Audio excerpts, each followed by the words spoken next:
Heartbreak is a quiet tragedy, but survival is a blood sport. When Noel stumbled into the darkest club in Chicago, she only wanted to numb a devastating betrayal. She faked a drunken stumble to escape a predator, completely oblivious that the city's most ruthless syndicate boss was already hunting her. The rain in Chicago didn't fall. It spat, cold and unforgiving, against the pavement of Hubbard Street. Noel Hayes stood shivering in her soaked Burberry trench coat, staring at the glowing neon sign of the Onyx lounge. Just 2 hours ago, her life had been a meticulously organized spreadsheet. She was a senior forensic auditor at Kensington and Roth Wealth Management, a prestigious firm overlooking the Magnificent Mile. She was engaged to David Pierce, a junior partner at the firm.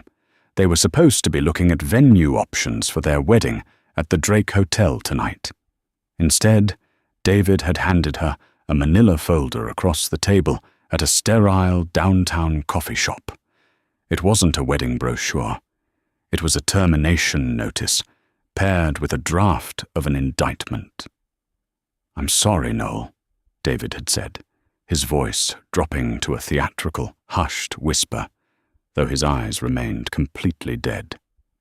The partners found the $4.2 million discrepancy in the offshore accounts, the ones routed through the Caymans. The login credentials used to authorize the transfers trace back to your terminal. Noel had stared at him, the blood rushing in her ears. Her terminal. The terminal David had borrowed for 3 days while his laptop was supposedly with IT. She had uncovered the discrepancy 2 weeks ago, a massive, sprawling money laundering operation bleeding through their firm's most elite portfolios. She had brought it to David, trusting him. Instead of reporting it, he had framed her to save himself, tossing her to the wolves to cover for the real thieves. "You set me up," she had whispered, the reality crashing down on her. "I survived," David corrected coldly, sliding a non-disclosure agreement across the table. "Sign this. Take the fall for criminal negligence rather than active embezzlement, and the firm won't push for maximum prison time. Fight it, and they will destroy you." Now, standing outside the Onyx, Noel felt a dangerous, hollow kind of numbness taking over. She didn't want to go home to the empty apartment she shared with David. She didn't want to call a lawyer. She wanted to disappear into the loud, pulsing dark.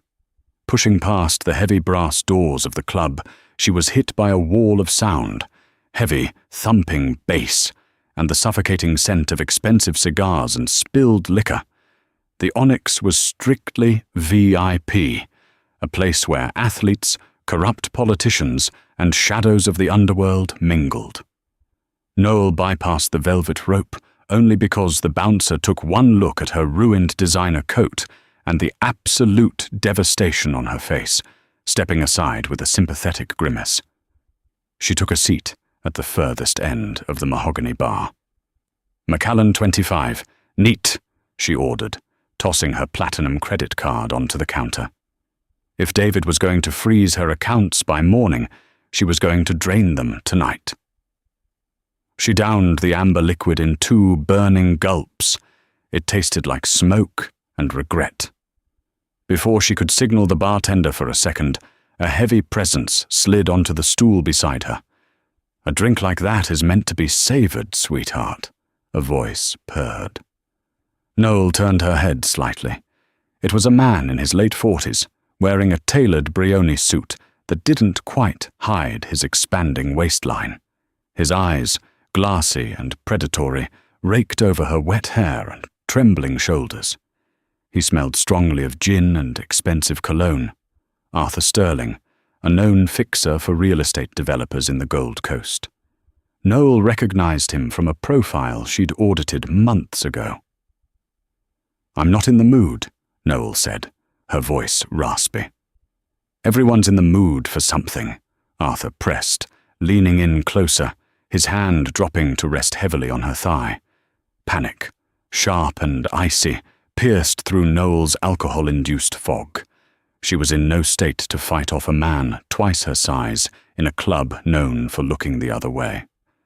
She needed an exit, and she needed it instantly. Drawing on a reservoir of desperate instinct, Noel let her eyes roll slightly back. She allowed her shoulders to slump, knocking her empty crystal glass against the bar with a loud clack. She let out a sloppy, exaggerated giggle. "Oh gosh," she slurred, her words practically melting into one another. I think the room is spinning. I need the ladies' room." She deliberately slid off the bar stool, letting her knees buckle just enough to make her look completely intoxicated and uncoordinated. Arthur's hand slipped from her thigh, a look of sheer disgust crossing his face. Predators liked easy prey, but they hated a messy scene. "Jesus, keep it together," Arthur muttered, backing away as Noel stumbled past him. Noel leaned heavily against the dark velvet wallpaper, keeping her head down, swaying slightly as she navigated away from the bar. She kept up the charade, bumping into a tall cocktail table, mumbling a slurred apology to no one in particular. She needed to find a quiet place, a back exit, anywhere away from the prying eyes of the main floor. Spotting a heavy black curtain draped near the back of the lounge, she threw herself toward it, slipping through the heavy velvet fabric. The noise of the club instantly muffled. She found herself in a dimly lit, narrow corridor, lined with acoustic paneling. Dropping the drunk act immediately, Noel stood up straight, her breathing ragged. She leaned against the cool wall, closing her eyes, trying to force her racing heart to slow. "Impressive performance," a deep, gravelly voice echoed from the end of the hall. "Though your footwork in the second act was a little heavy-handed." Noel's eyes snapped open. The corridor wasn't empty. Blake Romano did not believe in coincidences. In his world, a coincidence was simply a well-executed trap you hadn't figured out yet. Standing in the shadows of the VIP corridor, Blake observed the woman who had just slipped through the velvet curtain. He was 34, impeccably dressed in a bespoke charcoal suit, with a face that belonged on a Roman coin. Sharp, unforgiving, and etched with a quiet, lethal authority.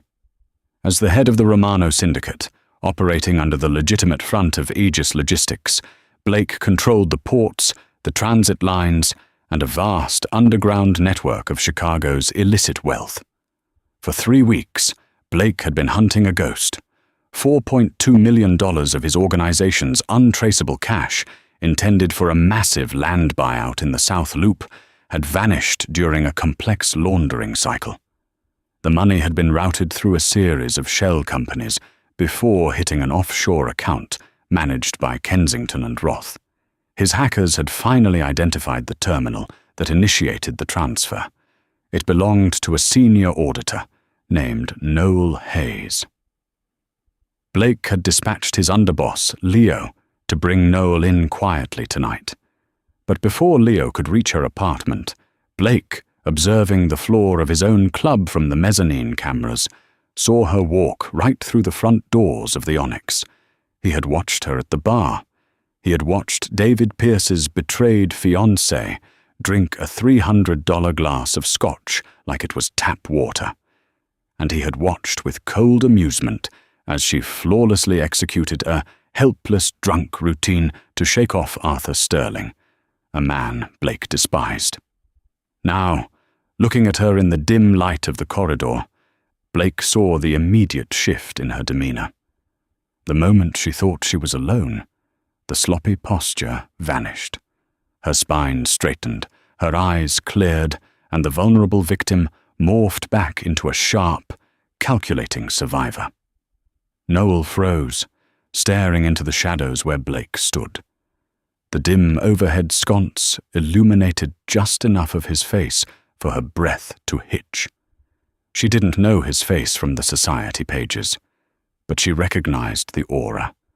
It was the same suffocating, dangerous gravity that surrounded the cartel bosses, she had secretly investigated. "You're not security," Noel said, her voice surprisingly steady despite the tremor in her hands. Blake stepped fully into the light. He smelled of bergamot, dark espresso, and the faint metallic tang of gun oil. "No, I own the building, and the block." Noel took a slow step backward toward the velvet curtain. "My apologies. I took a wrong turn looking for the exit." "You didn't take a wrong turn, Miss Hayes," Blake said softly. Noel stopped dead. The blood drained completely from her face. Miss Hayes. A stranger in a dark club shouldn't know her name. "You have a very busy night," Blake continued, closing the distance between them with slow, measured steps. He moved with the terrifying grace of an apex predator. "First, you get framed by a coward named David Pierce at a coffee shop. Then, you decide to drown your sorrows at a club owned by the very man whose $4 million you allegedly stole. That is either an act of sheer brilliance or catastrophic stupidity. I haven't decided which yet." Noel's back hit the acoustic paneling of the wall. There was nowhere to run. The realization hit her with the force of a freight train. The missing $4.2 million from the Cayman accounts. It didn't belong to the firm's wealthy tech clients. It belonged to him, the mob.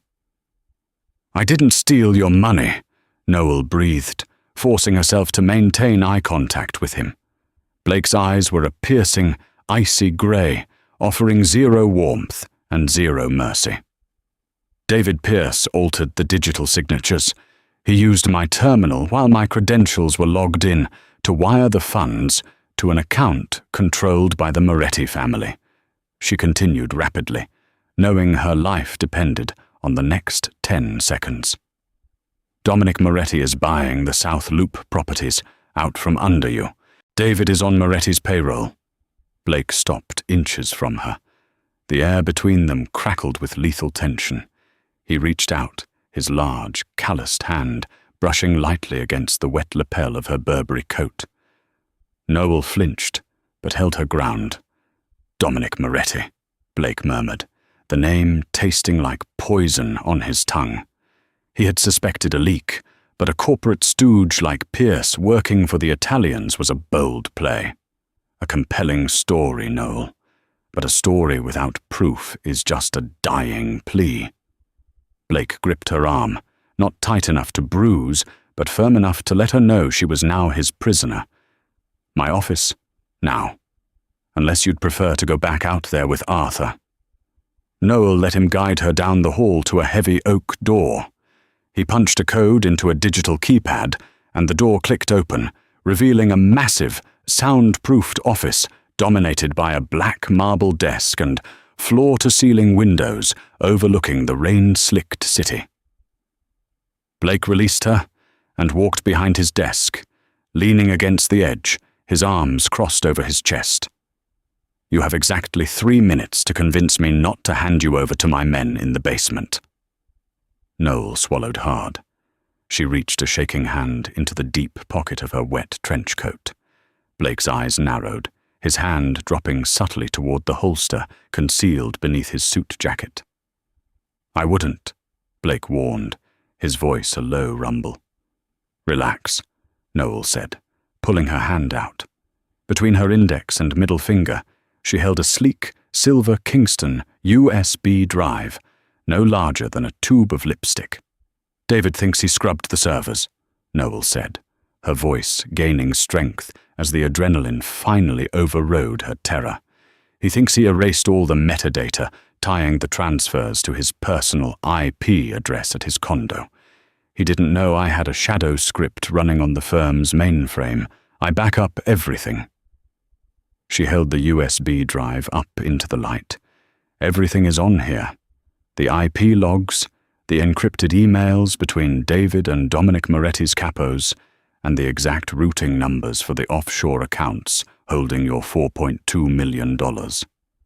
Blake stared at the small silver drive, a slow, dark smirk spreading across his face. She was magnificent. Cornered, betrayed, and dripping wet, she was leveraging the only weapon she had left. "Give it to me," Blake commanded, holding out his hand. Noel's fingers closed tightly around the drive. She lowered her hand. "No." Blake's smirk vanished. The temperature in the room seemed to drop 10 degrees. "Excuse me?"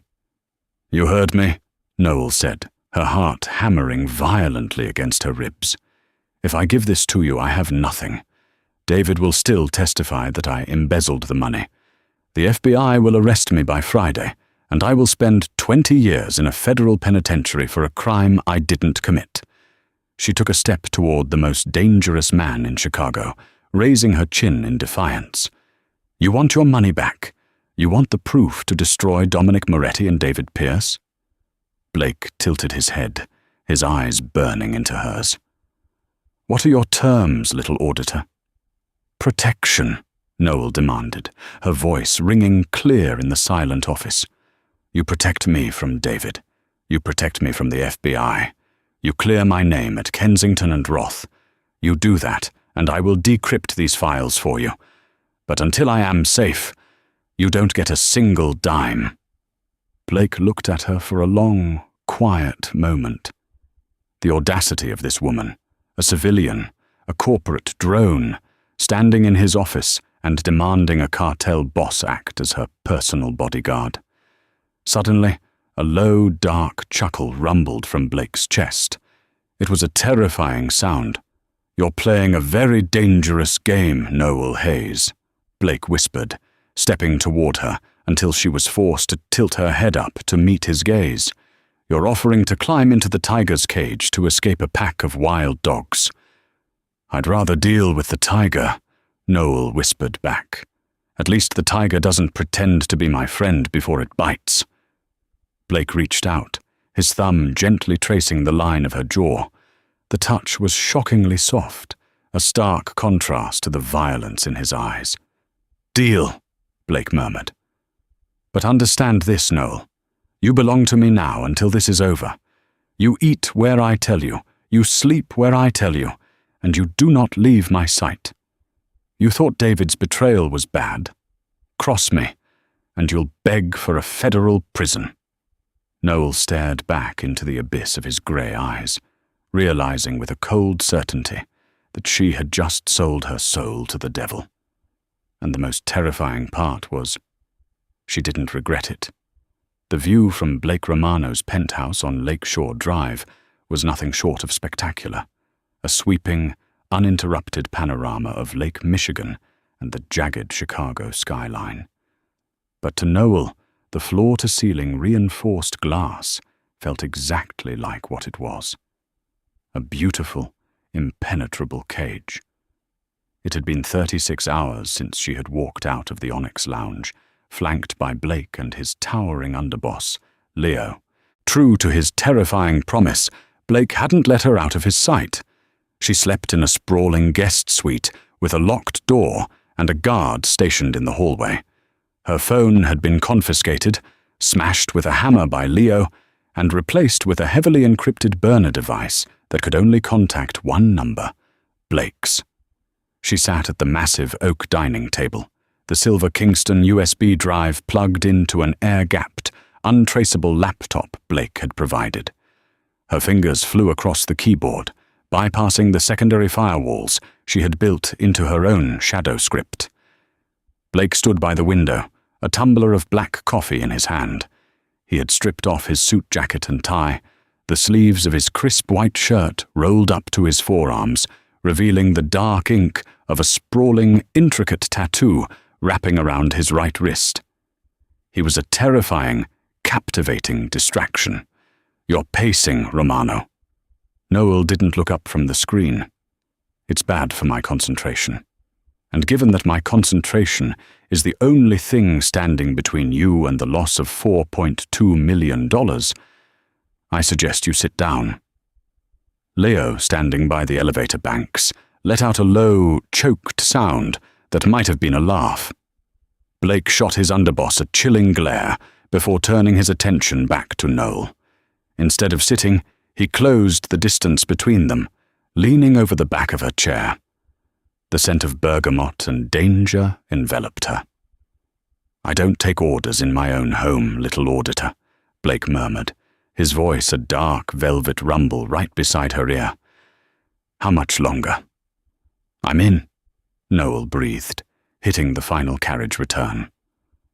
Lines of code vanished, replaced by a stark, heavily organized directory of offshore accounts, IP addresses, and digital correspondence.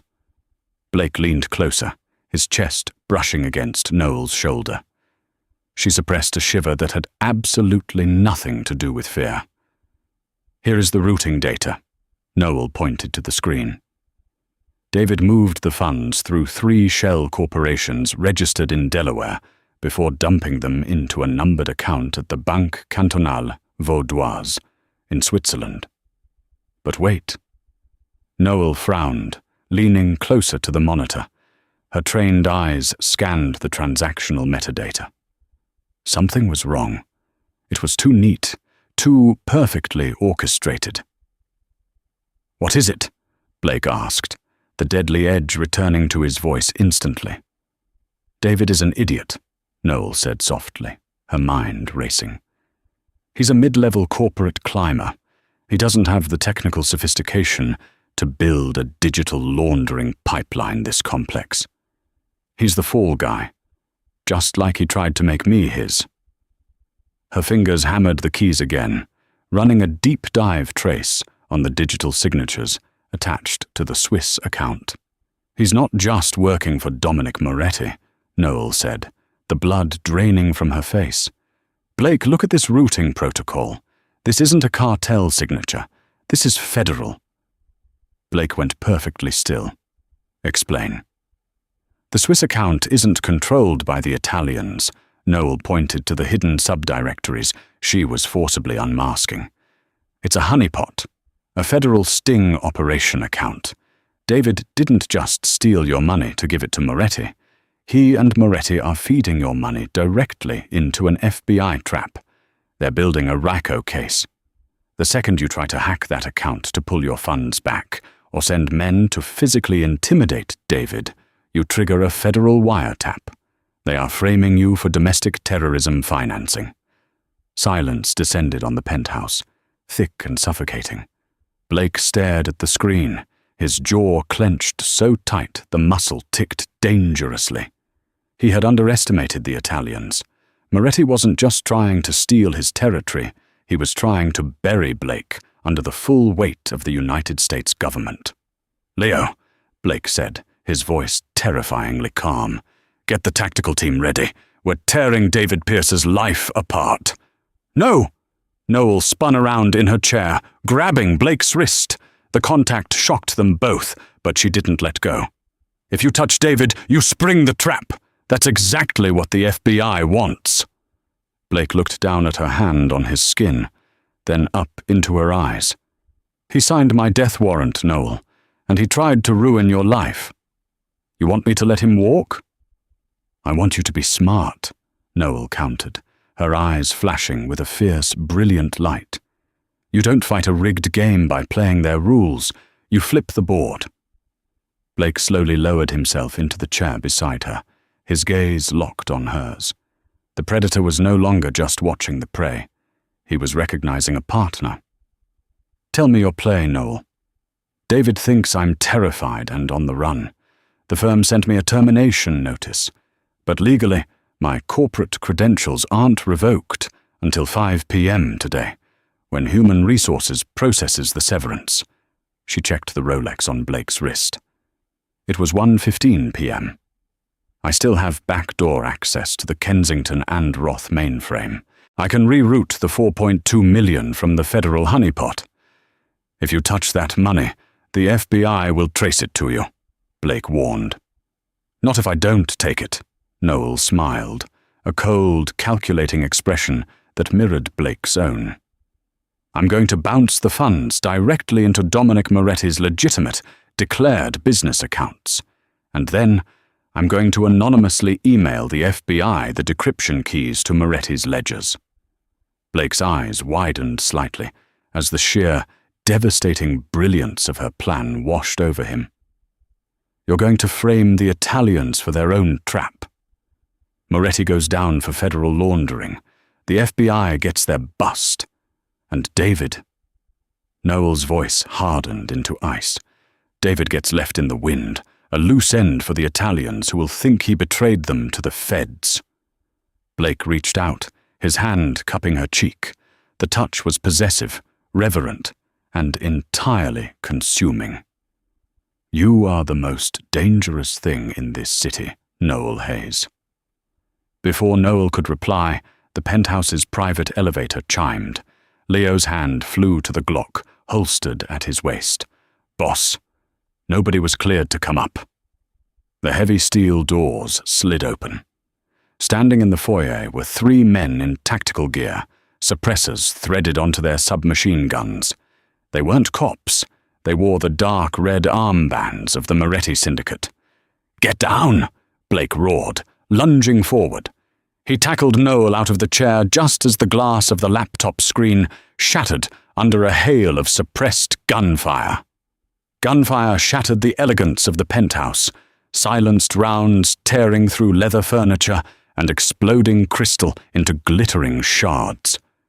In an instant, the luxurious space became a battlefield. Blake reacted first.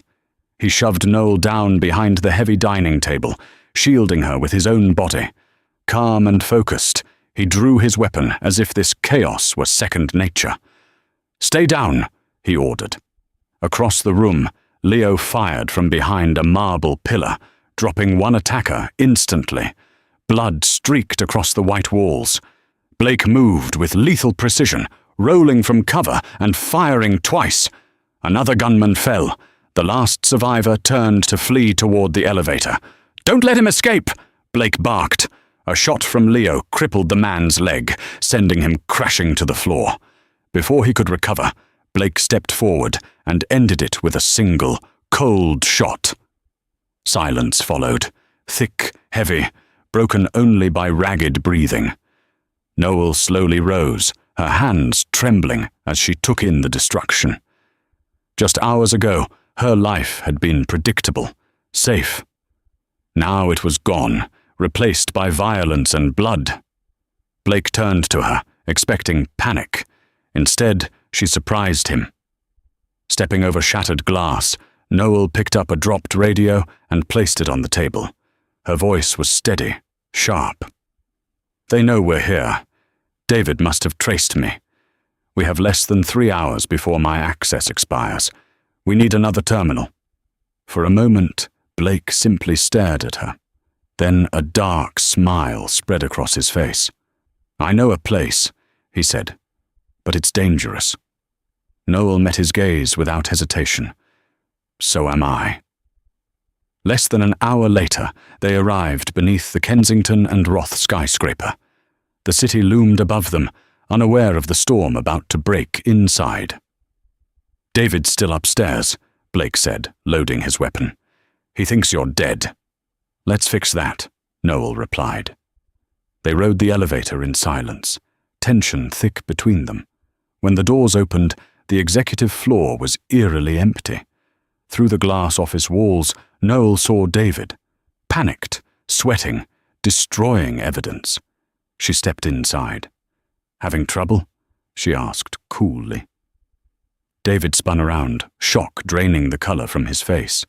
His fear deepened as Blake entered behind her, locking the door with a quiet click. Blake didn't need to threaten him. His presence alone was enough. "You've been careless with my money," Blake said softly. David stammered, trying to shift the blame onto Noel, but she ignored him, moving straight to his computer. With swift, precise movements, she accessed the system. "You thought you could frame me and walk away," she said calmly. "But you used my terminal." She executed the final command. On the screen, confirmation flashed, the stolen money rerouted, and the evidence transmitted to federal authorities. Realization hit David like a blow. He wasn't just exposed, he was finished. Noel stepped back, her expression cold. The FBI is on its way. And when Moretti finds out, you won't have anywhere left to run." David collapsed, broken. Without another glance, Noel turned and walked out. Blake followed. Outside, the rain had stopped. The city shimmered under streetlights as distant sirens echoed closer. Blake opened the car door, then pulled her gently toward him. "It's over," he said quietly. "You can walk away now." Noel looked at him. The danger, the power, and made her choice. "I don't want out," she whispered. Blake smiled, dark and certain. "Then welcome to the throne." Did Noel's ruthless transformation and Blake's lethal protection leave you breathless? Heartbreak turned her into a target, but survival made her a queen of the Chicago underworld. If you loved this dark mafia romance full of betrayal, thrilling twists and dangerous love, hit that like button right now. Share this story with your friends who love spicy drama, and subscribe to our channel for more heart-pounding audio stories.